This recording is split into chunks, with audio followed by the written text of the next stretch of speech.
अस्सलामुअलैकुम दोस्तों, कैसे हैं आप सब। मैं आप सबको यूट्यूब चैनल इंग्लिश लिटरेचर पे वेलकम कहती हूँ। आज जो टॉपिक हम कवर करने जा रहे हैं इस लेक्चर के अंदर, that is whoso lives to hunt I know where is an hind by sir Thomas White. तो टाइम को वेस्ट किए बगैर जो इसका लाइन बाय लाइन एनालिसिस है हम करते हैं शुरू। तो फर्स्ट लाइन है whoso lives to hunt I know where is an hind. तो इस फर्स्ट लाइन में स्पीकर जो है एक हाइपोथेटिकल पर्सन से एड्रेस करते हुए बात करते हैं कि who is interested in hunting.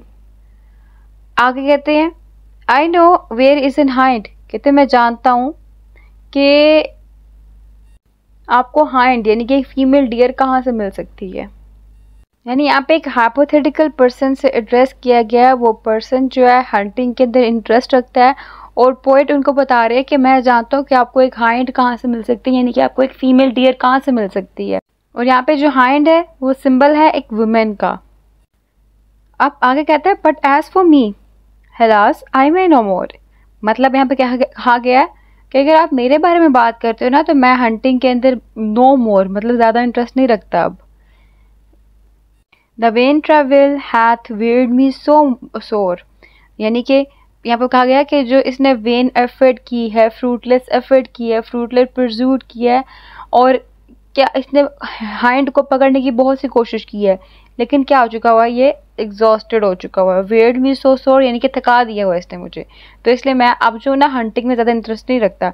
यहाँ पे जो वेन ट्रैवल है ना वो सिंबलाइज कर रहा है अपने लव को कन्कर करने की कोशिश को। ठीक, हाइंड मैंने बताया वेमेन को सिंबलाइज करिए, तो जो वेन ट्रैवल है वो सिंबलाइज कर रहा है एक औरत को लेके जो उसकी मोहब्बत है उसको हासिल करने की कोशिश को।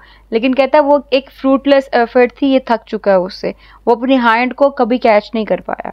फिर आगे है जी I am of them that farthest comes behind yet may I by no means my wearied mind.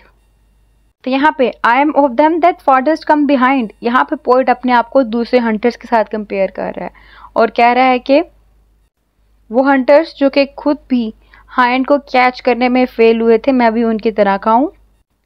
He is the one who is farthest behind, है बोले ना फारदेस्ट कम बिहाइंड, यहाँ पे उन्हीं से लिंक किया जा रहा है। फिर कहते हैं yet may I by no means my wearied mind. अब यहाँ पे क्या कहा गया है कि हाँ मैं थक जरूर चुका हूँ, लेकिन थकने के बाद भी he cannot seem to tear his mind away from the hind। वो फिर भी अपने जो माइंड है ना उसको हाइंड की थिंकिंग से, हाइंड की सोचों से लेके दूर नहीं रख सकता। ठीक है, स्टिल उसके माइंड में हाइंड की जो इमेजिनेशन है, जो इमेजेस हैं वो क्रिएट होती रहती हैं। फिर आगे कहता है draw from the deer but as she fleeth afore. Fleeth afore मतलब उड़ना, चलना, भागना तेजी से। कहता है जैसे ही वो हाइंड तेजी से भागती है मैं जानता हूँ मैं उसे पकड़ नहीं पाऊंगा, फिर भी मैं उसका पीछा करना शुरू कर देता हूँ। ठीक है, उसके बाद कहता है जी फेंटिंग आई फॉलो, मैं उसका पीछा करता रहता हूँ। आई लीव ऑफ देयर, मैं उसके पीछे जाता रहता हूँ। लेकिन क्या हुआ, आई लीव ऑफ देयर, मैंने वहाँ पे उसका पीछा करना छोड़ दिया, उसको चेस करना छोड़ दिया। फिर sithens in a net I seek to hold the wind, मैंने कोशिश की मैं हवा को कैच कर लूँ। अब मेरी क्या कोशिश थी कि मैं हवा को एक नेट के अंदर डाल के बंद करके कैच कर लूँ, क्योंकि वो अगर हवा को कैच कर लेता है तो वो जिस हवा के अंदर तेज रफ्तार से दौड़ रही है वो हाइंड जो है वो उसमें दौड़ नहीं पाएगी। लेकिन कहता है ये एक इजी टास्क नहीं है, ये एक डिफ़िकल्ट टास्क था, इम्पॉसिबल टास्क है कि एक बंदा एक हवा को नेट के अंदर बंद कर ले। तो कहता है who list hunt I put him out of doubt as well as I may spend his time in vain. तो कहता है कि वो लोग जो कि शिकारी के शौक रखते हैं ना, जो हाइंड का शिकार करने का शौक रखते हैं, जो उसको शिकार करना चाहते हैं, मैं उनको ये बता दूं कि आप वक्त का ज़या कर रहे हो। ठीक है, आप वेस्टिंग टाइम कर रहे हो, क्योंकि आप जो मर्जी कर लो आप हाइंड को पकड़ नहीं पाओगे। And given with diamonds in letters plain there is written her fair neck round about no limiting grief for Caesar's I am and wild for to hold though I सीम टेम। तो यहाँ पे कहा गया है कि बेशक जो हाइंड है वो एक वाइल्ड एनिमल है और उसको पकड़ा नहीं जा सकता, हालांकि वो बेशक टेम दिख रही है लेकिन फिर भी उसको पकड़ा नहीं जा सकता।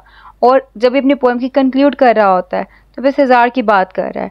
ठीक है, मीन्स टू से दैट ये किंग हेनरी की बात कर रहा है। किंग हेनरी 8 की बेसिकली बहुत सी वाइफ्स थी, तो उनकी वाइफ्स में जो एक वीमेन थी ये उसके लिए हाइंड का वर्ड यूज़ कर रहा है, जो कि एक इसका एक लव का सिंबल भी है। तो एनी हाउ हमें पोएम की लास्ट लाइन पता लगा कि hind is actually on by Caesar. ठीक है, फिर ये रेफरेंस था किंग हेनरी 8 की तरफ, मैंने बताया उसकी बहुत सी वाइफ्स थी इसलिए। अब हम लोगों ने यहाँ पे देखा कि जो पोएम है बेसिकली जो पोइट है उसकी unrequited love for a women उसका मेटाफर है। हाइंड इसमें एक वुमेन को रिप्रेजेंट कर रही थी और वेन ट्रेवल रिप्रेजेंट कर रहा है स्पीकर की attempts to win her love. लेकिन फर्दर ऑन पोएम में हमने देखा कि जो स्पीकर है वो एग्जॉस्टेड एंड फ्रस्ट्रेटेड फील कर रहा है, जो रिप्रेजेंट कर रहा है कि पोइट जो है वो never will be able to catch the hind, वो कभी भी हाइंड को कैच कर ही नहीं पाएगा। और जो फाइनल लाइन है नो लिमिटिंग रेप, इसका मतलब होता है टच मी नॉट। इसमें एक वार्निंग दे रहा है जिसमें लोगों को कह रहा है, ये हंटर्स को कह रहा है कि उस औरत को पकड़ने की कोशिश ना करना। क्यों? क्योंकि वो औरत ऑलरेडी सिजार के अंडर आती है। जो पोएम है वो आयम्बिक पेंटामीटर के फॉर्म में लिखी गई हुई है जिसमें 5 पेयर सिलेबल्स के हैं और हर पेयर अनस्ट्रेस्ड स्ट्रेस सिलेबल का पैटर्न फॉलो कर रहा है। इसके अंदर बहुत सी पोएटिक डिवाइसेस यूज की जैसे कि मेटाफर, सिमिली, पर्सोनिफिकेशन। और इसमें जो मेन थीम है वो है pain and frustration of unrequited love. ठीक है, तो ये हमारी पोएम हुई कंप्लीट। आई होप कि इसका जो मेन आइडिया आपको क्लियर हो चुका होगा, लाइन बाय लाइन एनालिसिस की समझ आ चुकी होगी। वीडियो पसंद है वीडियो को लाइक भी करेगा, चैनल को सब्सक्राइब करना मत भूलेगा। Stay tuned, take care.